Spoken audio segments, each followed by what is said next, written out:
পাকিস্তানের পেসার মোহাম্মদ আমিরের আন্তর্জাতিক ক্রিকেট ক্যারিয়ারটা নানা নাটকীয়তায় মোড়ানো।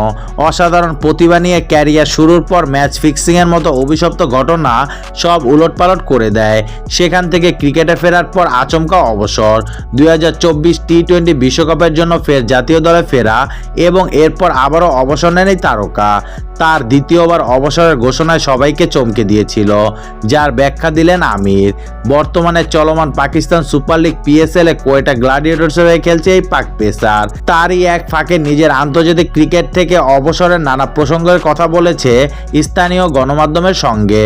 আমির জানান, টি-20 বিশ্বকাপ শেষে দেখি কেউ আমার সঙ্গে কথা বলছে না, কেউ বলেনি আমি তাদের ভবিষ্যৎ পরিকল্পনায় আছি কিনা। যে কোনো বুঝদার ব্যক্তির এসব সংকেত বোঝার কথা। তুমি যদি কারো পরিকল্পনায় না থাকো তবে নিজেই নিজের চিন্তা করো। সেই ক্ষোভ থেকে মূলত দ্বিতীয়বার আন্তর্জাতিক ক্রিকেটকে বিদায় বলে দেন 33 বছর বয়সী এই বাঁহাতি পেসার। অথচ জাতীয় দলের জন্য ইংল্যান্ডের বড় অর্থের চুক্তি বাতিল করে ফিরেছিলেন আমির। যা করা দরকার ছিল তাই করেছি, আমি মন স্থির করে নেই। অনেক ধন্যবাদ আন্তর্জাতিক ক্রিকেট। কাউন্টির চুক্তি ছেড়ে দিয়ে আমি বিশ্বকাপ খেলতে এসেছিলাম। সত্যি বলতে এখানে আমার আয় যা হয়েছে তার চেয়ে বেশি অর্থ ছেড়ে এসেছি। আমি প্রশিক্ষক সহ বিমানে চেপেছিলাম, ফলে পুরো ব্যয়বাড়ি নিজের পকেট থেকে গেছে। কিন্তু এটা একটা ভিন্ন ঘটনা।